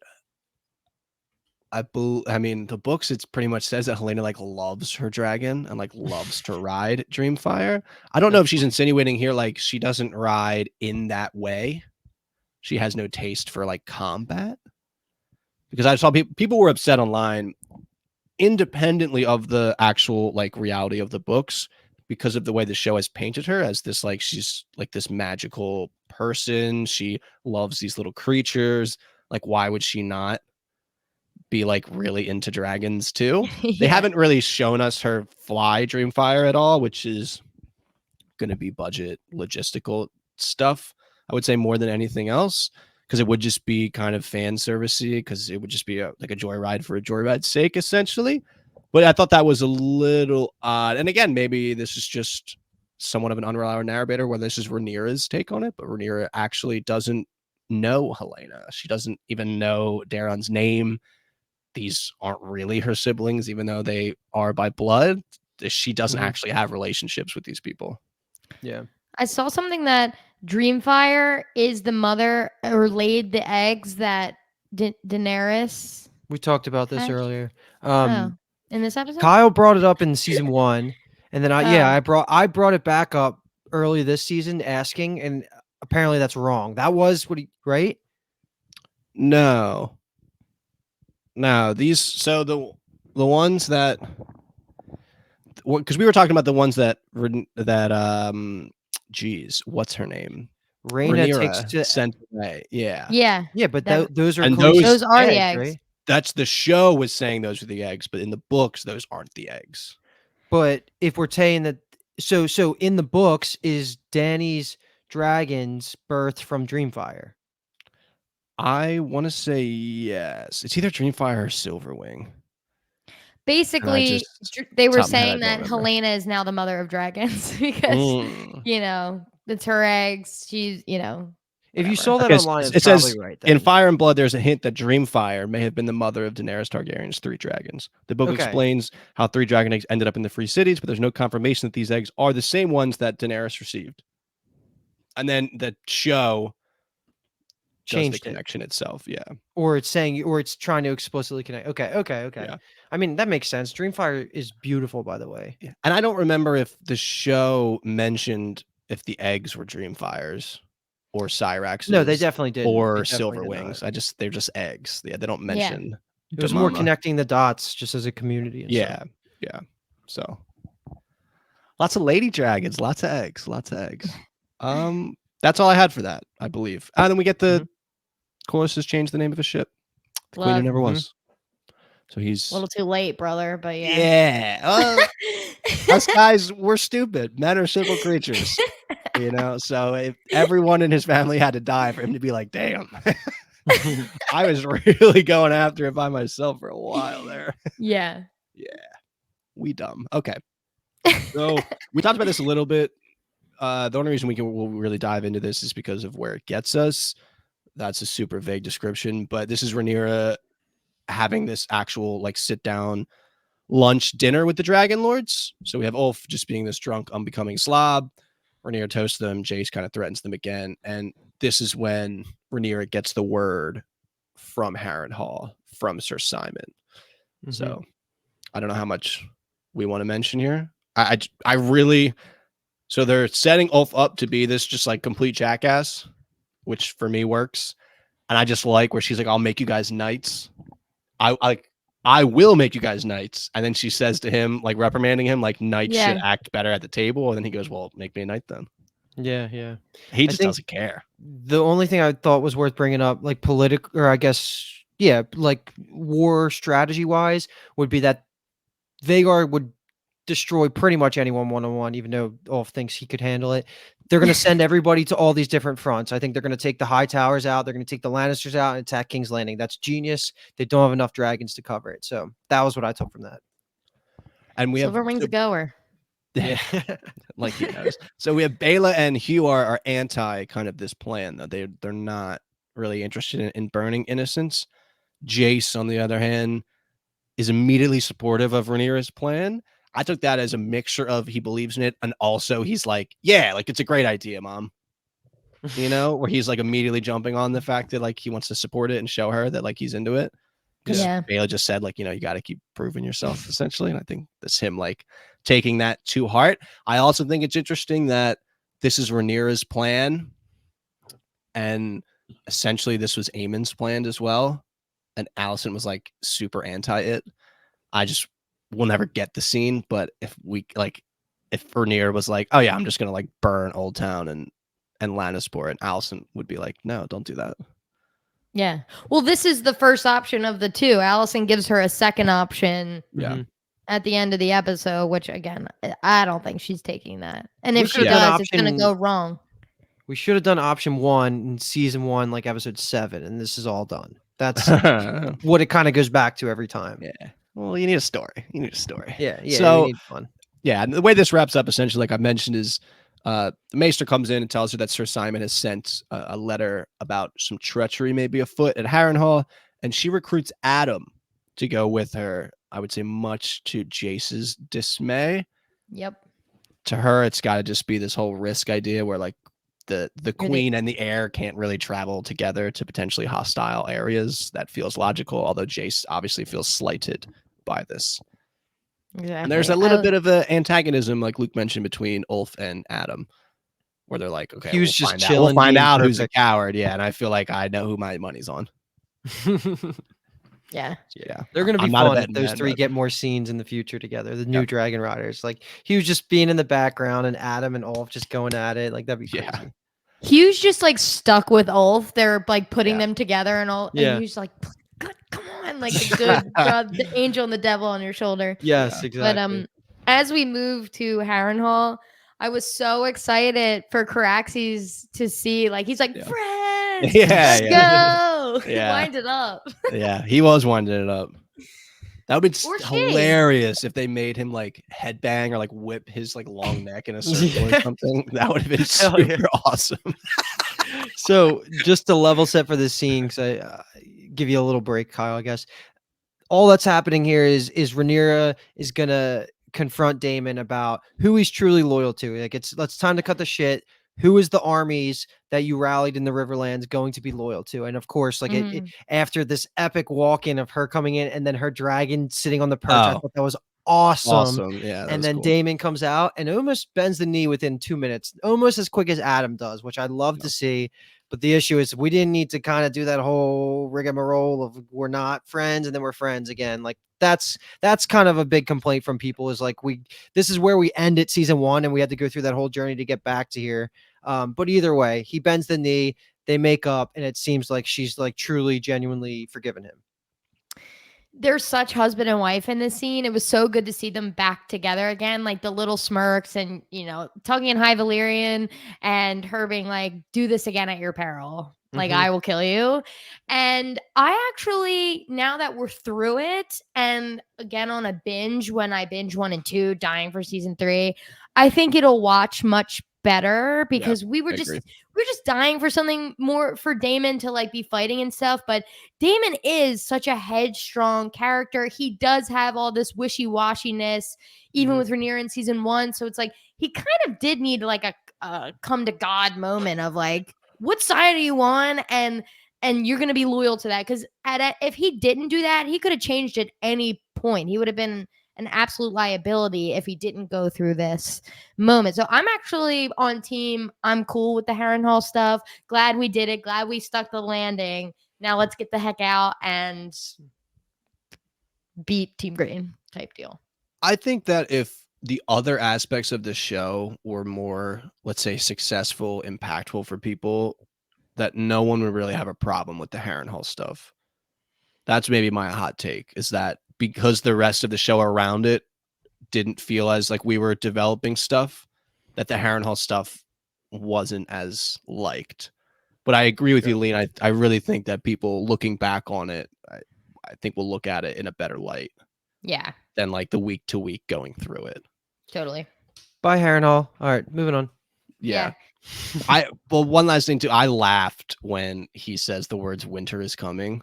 And then when he says, I saw that we cannot withstand it, and yet somehow we must, just makes me laugh because it's just like, to me, that just is like reminds me of like D&D just like throwing shit at a wall and like, this is how it's going to work out. Yeah. That's just what, for whatever reason, that line made me think of. And the last thing is just Sir Simon's the man. Him in the Oh, background is like the peanut gallery is just the Mhm. perfect level of comedy and quirkiness for a show like this. He just is like the glue that just makes it all work. he's perfect. All right. So this one scene here is just like a very small one, which is just Alan confronting Corliss. So it seems like Alan has been holding this in his entire life, just kind of explodes at him. The quote that I really took away from here is just like, now you wish suddenly to scatter the crumbs of your favor. And he's basically just like, you can keep it, boss. Like, I got myself here essentially. We'll figure this stuff out in the war. If I live, I'll figure it out afterwards. This was such a good scene, man. I Yeah. think this completely flipped my opinion on Alan as a character. This was so needed and it was awesome. And now he is set up to be the Driftmark heir, as Kathleen predicted forever You ago. think so? I think so. I feel like that was him earning Corliss's respect. Like he is true Salton Sea. Like Mhm. he's not gonna waver. And I just felt like the actor who I know from, I brought it up in the past, Raised by Wolves. Like I've seen him in things before and I liked him. I just hated him by comparison to Adam, but this was his standout scene of the season for Alan specifically. And I thought he crushed it. Like you could feel the emotion in him retelling of his childhood and like him being jealous of Laenor and Lena. It was awesome for me. I like it's not too like complex, but it was just baseline. I loved this scene for Alan, and now I'm now a fan of him as a character. Agreed.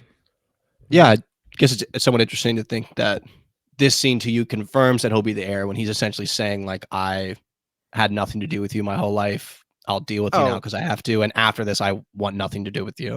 He'll turn confirmed. around. Yeah, he's there. He's there. Okay. He's already sitting Word. on the throne right now.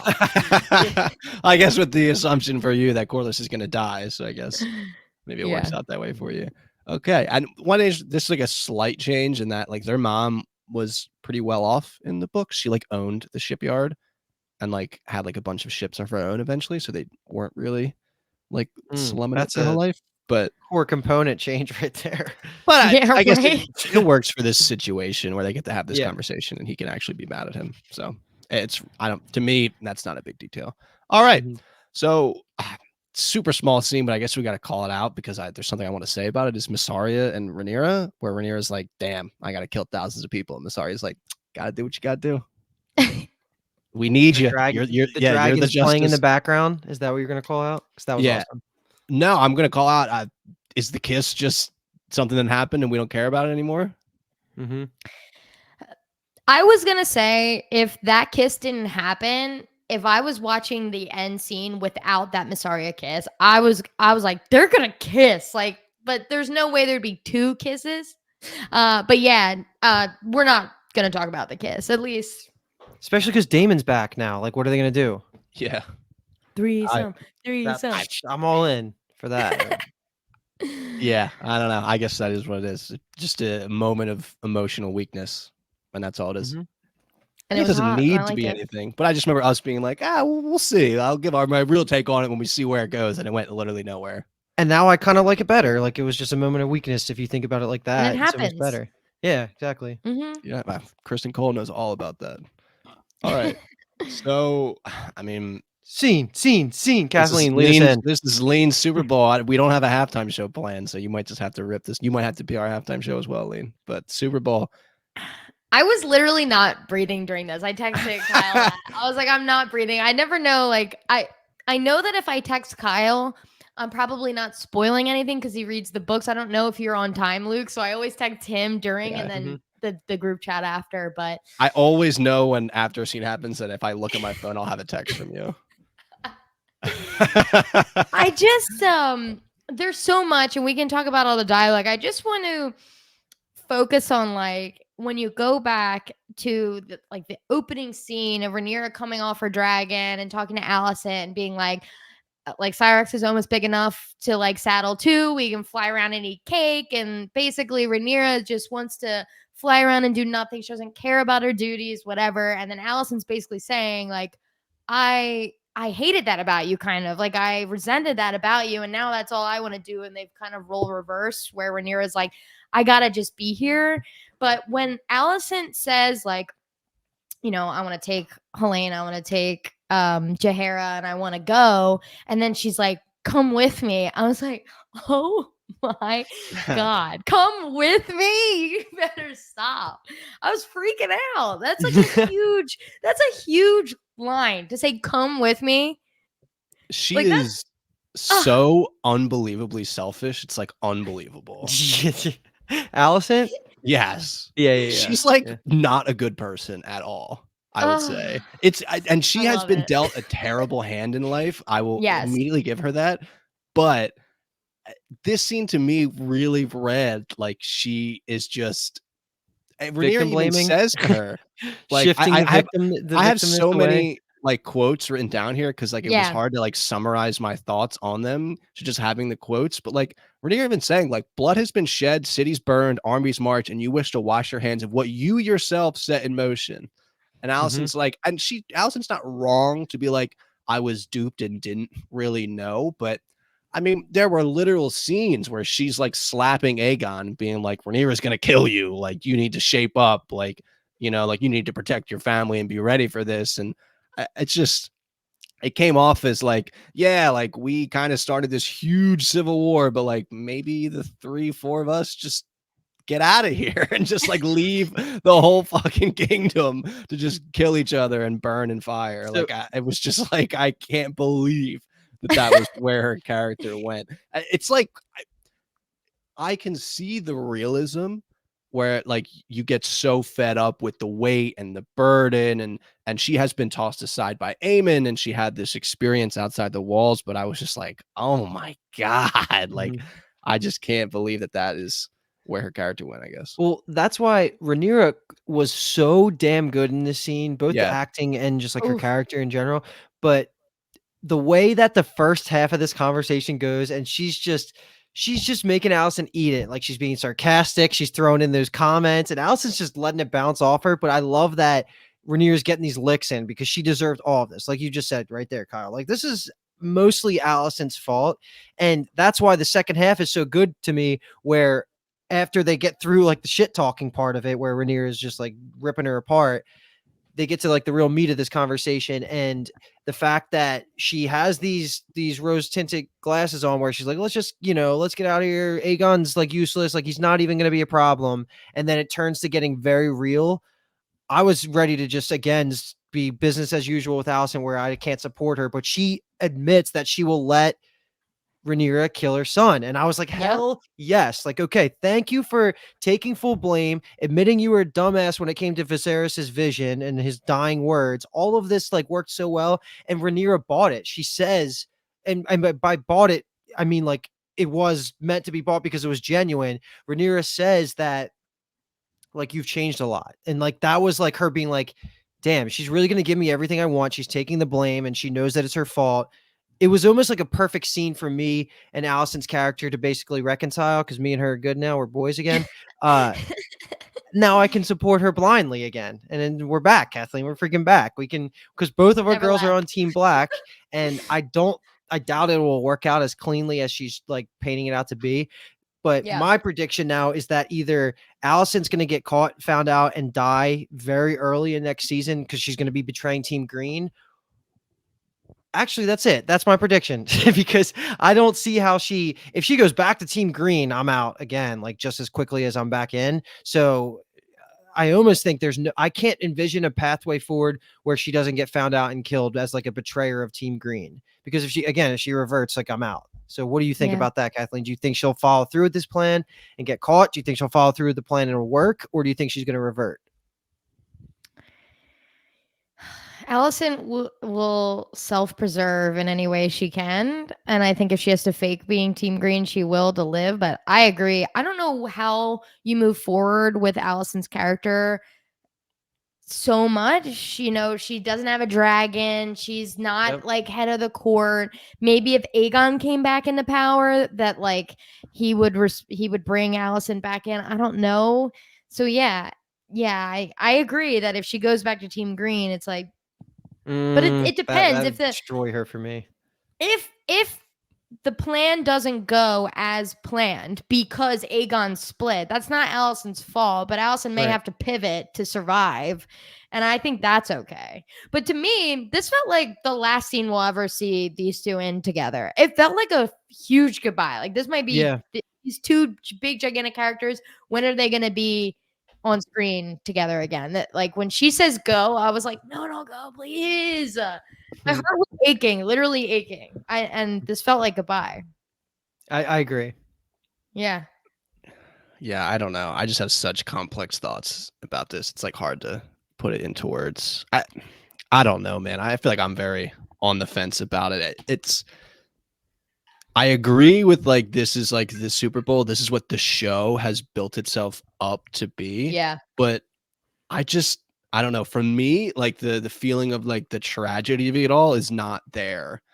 It just, for me, I think the highlight of this scene is Allison's naivete. It's just like, and I don't find that tragic. I find that like she's just naive and selfish and doesn't really understand the reality of what's going on right now. And I don't know. I guess that's maybe just my personal reading of it. And again, it could just be a victim of my own expectations, but I had somewhat similar thoughts to their first conversation, where I think this conversation's better for sure. And there's a lot of great stuff in here, man. And Rhaenyra has a ton of good lines. I think Allison does as well. And it just, again, it feels like this sneak mission, this plot device that doesn't feel like this natural like development and action. It's more like we need these two to talk. How do we get these two to talk, especially because they literally said like Aemon's whole plan is to monitor all of the boats more, so this couldn't happen, and that's neither here nor there. But I don't know. I almost have to maybe watch it again and sit on it more, but it's just like I can't. Like again, like another thing where Allison is trying to like be like Aegon's like okay, and Rhaenyra's like upset. She's like, still you defend him, and it's like it's her son. Like, what do you mean still you defend him? Like Rhaenyra is like mad at is saying, you came here to give me this plan, but you're giving me a half-page plan. Are you gonna stick with your plan, or are you not gonna stick with your plan and get out? Yeah. You know, like Rhaenyra's sick of her shit, kind of. That's Yeah, how I well, I took guess it. it's like you come here and still you defend him.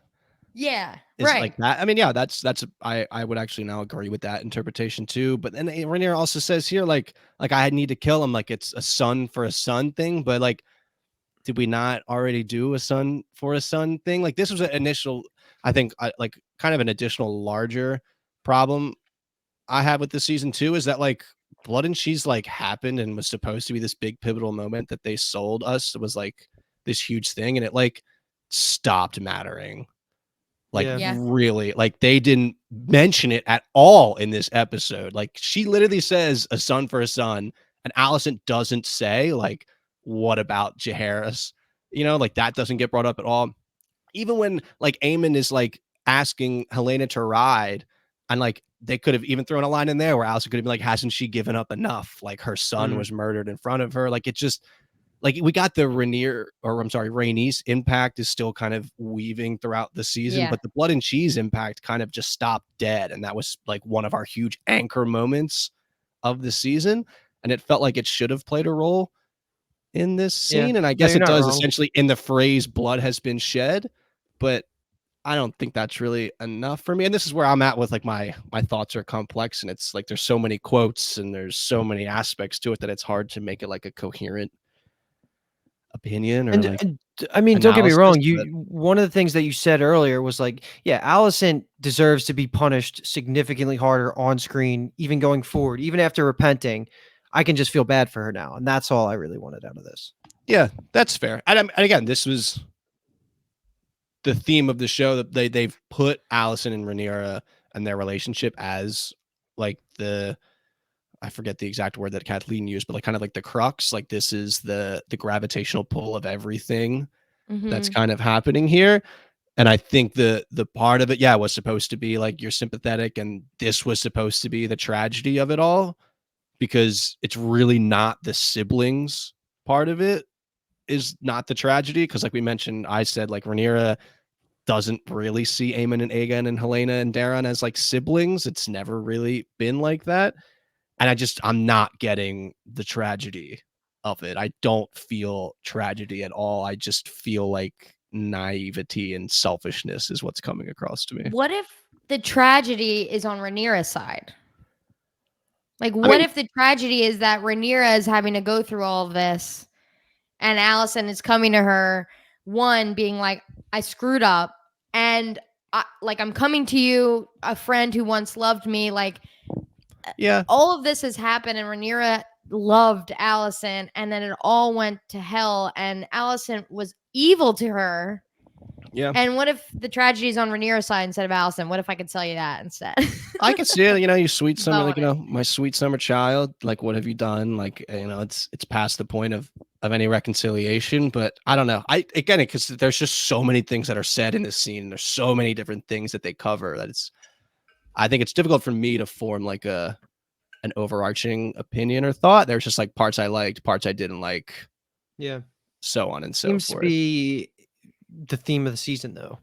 Yeah. Yeah. And again, yeah, maybe this scene is a microcosm of the episode, which is thus a microcosm of the season. And, the Yeah. complaints kind of are just kind of rolling And you through know each I'm other. biased.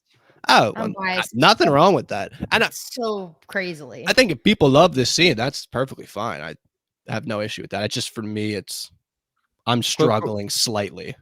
and I agree with what you said. I like this one better than the first one of them talking in the Sept. Yeah. And Luke mentioned it earlier too, and even the quote here is good. Like, history will paint you a villain, the cold queen grasping for power and then defeated. Let them think what they must. I am at last myself, with no ambition greater than to walk where I please and breathe the open air, to die unremarked and unnoticed and be free.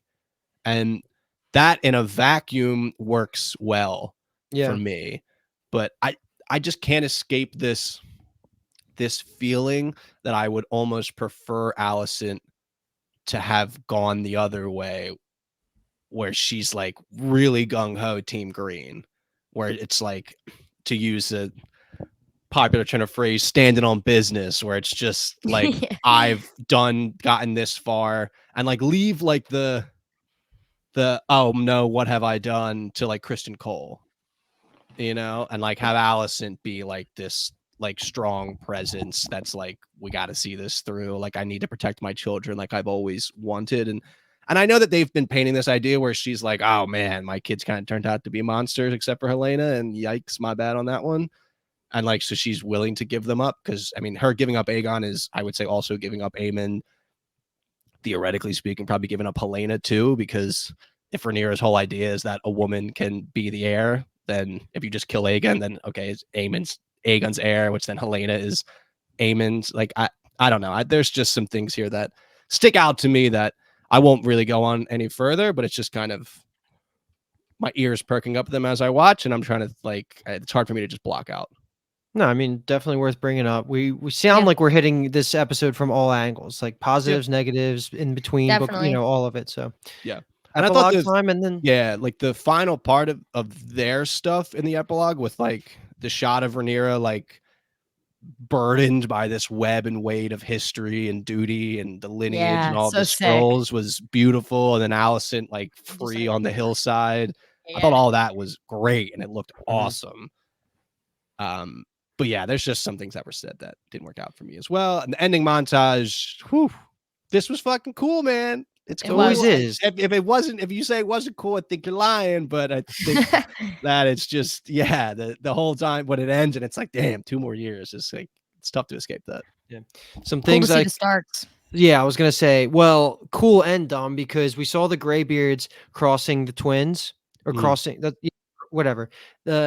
The issue is that they came out and said they basically had a scene filmed with Krieg and Stark leading it and Yeah. they cut it. It's like, okay, go, whatever. Why Yeah. even release that to the public? There's no one that's gonna be like, yeah, good cut. But anyway, Yeah, I don't that know. happened. Seeing Dreamfire fly out was awesome. I don't know if you guys saw that, right? That was Helena's dragon because it was the multicolored dragon. Like it had I different. thought that was Tessarian No. You're with talking about with the like Daeron. army marching. Yeah, that wasn't Aemon convincing Helena to fly. The dragon had No, multiple colors. that was Tessarian. That was Darren with like the Hightower army and he's flying. Yeah. Yeah, that's Darren's dragon. Really? Because blue, it definitely It was just small and blue. Okay. All right. And then Otto. We see Otto for a second, which people were pissed Yeah. because we didn't see like what the hell that's going on there. Why make us wait 2 years? Show us a banner or something on whose crate he was like shoved in, but at least Mhm. we are guaranteed to see Otto again, which I was almost right about them killing him off screen. Like they basically could have. Same. But I am Oh, very happy that he'll be see. back in season 3. Yeah, they mentioned that like the Beesberries have kind of not really rebelled, but are anti-Team Green and kind of giving the Hightower army issue. So I think that was like what we're supposed to infer Sure, there. but I is that want to know Otto got where, captured, but like, yeah, like that physically how wasn't far, enough. like what's the state Yeah. here? Yeah, yeah. No, I agree. It wasn't really enough. Yeah. What else we get here? We got the Lannister army is marching. So they're in the Riverlands. They're kind of at like I believe it's the Red Fork, and you can see Harrenhal in the distance. So we're getting everyone's kind of just collapsing onto Harrenhal a little bit here. We have Tylan standing with just absolutely impeccable core strength and balance on that ship. Just not a rope or a railing in sight to hold on to, just riding that wave like a beast, I guess you could say. Maybe he's just his balls are completely drained after banging all of Lothar's wives. He's just real light on his feet, maybe. I don't know. Alan and Corliss set out. I mean, Rhaena getting yelled at by Sheep Stealer. And then the big one for me here is, besides the Winter Wolf stuff, because that stuff's awesome, is Aegon and Laris are actually escaping. So Laris convinces Aegon, and they've kind of got out. And that's obviously skirting, like Luke mentioned earlier, Allison's whole plan. Like in 3 days' time, I'll give up Aegon and the city to you. Does that mean Kathleen won on the death pool? But does that Yes. mean that I get that point for Aemon being on the throne at the end of the season? Because that was the question too. And I said Aemon, right? I would say so. Oh, we're counting those two separate things into a total point system. Yep, 2-2, that baby. Let's that's go. what you want to do with that? It's either 2-2 and it's a tie, or Or she you won that one and I won yeah. one. Either way, me and Kathleen both win. Okay. I figured there would be some way for you to wiggle in, but that's okay. Well done. Whatever Well works. done. Whatever works. Yeah. Well done. Well done. Yeah. Yeah, that was gonna be the way I was gonna wrap it up with is going to be the death pool stuff. I don't know if we have any other comments. I mean, we'll do probably season MVP and LVP, but I don't know if there's any like scene breakdown stuff we want to mention. I'm good on the scene breakdown stuff. Is that what we're doing? Are we doing a final episode MVP, LVP, end season, or just a season? Do you want to do both? Let's just do season. Let's just rip it. Okay. But I'm going last. Okay. I'll go first. Okay, thank you. Okay, I'm going to give my season MVP to Rhaenys. Only a few episodes, but strong impact. I mean, if you wanted action, she brought it. Rook's Rest, Lukey. That's what it's called. And then my LVP for the season is going to be Corlys. Only because they didn't give him enough for me. And there's obviously other LVPs that really deserve it. But when I'm thinking of the season and I'm thinking of someone I wanted more out of, and he's such a badass that I just wanted more out of him. I mean, he had a lot of things happening around him. His wife passing away, his bastard children showing up and becoming really big parts of his life. And, but I just wanted more. So next season we're at war. He's going to be doing the sea snake thing. So I'm sure we'll get it. It's just that I love Corlys, so I want more from him. Oh man, this is tough. Okay, so LVP. I know, man, this feels bad because I literally just took a dump on her, but it just has to be Allison. I feel so bad. I feel like I've talked so much crap on her, but I just know she's a victim of circumstances too at some level. But man, in terms of like, she just everything is going bad for her, has gone pretty much as bad as possible for her. So she's had the least fun. So I'll name her as my LVP. And then MVP for me is a toss up between Kristen Cole and Jace. I'm gonna say, give it to your boy. I think I gotta get Kristen Cole. It's just, if Rook's Rest is like our cornerstone moment of the season, really, that like when people say like not enough happened besides Rook's Rest, I feel like Kristen Cole played like such a big role of like getting stuff done, where he's like, we're marching, we're fighting, we're taking castles, we're beheading lords. Like, he got the ball rolling on that stuff, and I just really enjoyed pretty much all of his scenes. Honestly, I can't think of one I didn't like. So I'm gonna have to, I'll stay on brand and give it to Kristen Cole. I heavily considered giving it to Kristen Cole, but I knew you were going to take it. I actually don't have a clear front runner for MVP because my characters, Aemon and Daemon, are not the answer. And like, they going into season 2, they were the answer. So you know what I'm going to do? I'm going to pick Oscar Tully because nice. He had my single favorite scene, I think, of House of the Dragon in my single favorite episode of House of the Dragon. And I still am thinking about that. That's going to make me cruise to season 3 of just how good that was. I'm just going to leave it at that. And then for my LVP, I'm going to pick Daemon just because he fell so short of my expectations going into the season. Not because he didn't end in a good place and his character growth wasn't worth it, because it was, and we needed to get here. But yeah, like, he was not nearly as fun to watch as I thought he was going to be for this season. So leave it at that. Still going into season 3, he has a chance. Him and Aemon have a chance to skyrocket back up if they do well with their time that they're given. So that's when my expectations are still back up. But this season they weren't hit for those two characters. All right, I think the take I'll leave everyone with that I really thought, Kathleen and I have talked about this, and I think it solidified it in this Rhaenyra, in that Rhaenyra and Allison scene. I think Rhaenyra is the most attractive woman in both shows. I agree. That's insane. I mean, put her next to Allison. It's a toss up, but I'm a Rhaenyra girly for life. I really am. There's just this like regal beauty to her. Allison I don't crushes her. The face card is with the hair. Just the combination of it for me just works.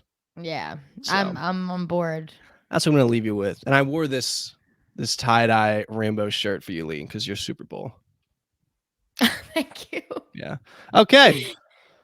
I guess that's how we end it. Damn. Waited 2 years, gone in a flash. But dunk an egg. True. Yeah, we'll be back in about a year maybe to cover Night of the Seven Kingdoms. Excited for that. That should be a good time. Man, what else are we doing? From? Yeah, From, right? That's a new show. Season 3 comes out right what? October? Something like that. September? Like September 22nd, around there. Okay. We'll also be doing the Dexter prequel show that's coming out at some point. Yeah. We are flirting with the idea of doing Squid Game season 2, and then there was one other thing I'm forgetting, so let's just move on. Mike Flanagan, right's making movies or something in October. Yeah. But Yeah. check Bingetown, as we always say. Luke and I just did a fun episode of what we've been watching. We covered a lot of fun shows that we're watching outside of Bingetown. We do episodes like that so we can talk about stuff that's not getting super deep dove into, which is Yeah. great. And if you like what you heard here, I mean, I say it all the time, and like we just mentioned, Bingetown's a lot more than just, one show, two show. We literally put out episodes probably once or twice a week. We're always covering some type of television. So House of the Dragon may be over, but I think the best way to stick with us is just subscribing to our Bingetown TV main feed on whatever you're listening on. YouTube wise is just to subscribe there. And then if you want to keep interacting with us, Discord. There's a link in the bio of both the video and the audio of this. House of the Dragon I thought was great fun in the Discord. I mean, we have a bunch of good friends in there. We have Maro, we have Manu. I'm gonna try to like hastily call out names right now as Lansing, Dr. Robofinger, Smokescreen 22. We have Jay Ellis Music, Cats in there all the time, and others I'm sure that I am forgetting. And it's just a good time. It's just fun to hear what other people are thinking as well. All the comments in the Discord also, I think, shape the way that we cover the episode as well. It's theories that we bring up. It's other ways to interpret scenes that we bring up. So we just love interacting with you guys. The YouTube as well. Nelly has been with us for a while. There's some other YouTube people that were with us at every episode, which we really appreciate the support. I apologize for not having the names at the top of my mind at this moment. But man, we just love doing this. We love interacting with you guys. We love covering the television shows that we love watching. So join the community. Don't leave us after this one show, please. Yeah, come hang. Yeah. Come run away with us. Leave all your responsibilities, all the destruction you leave in your path. Just come away with us, and we'll ride off into the sunset together and just watch television and kick our feet and eat popcorn. I love Right? it. Yeah, that sounds fun. Okay, that's gonna do it. Season 2, House of the Dragon. That's a wrap. We are Bingetown TV, and thank you so much for listening. Wow, good stuff. Big old Freaking app. awesome.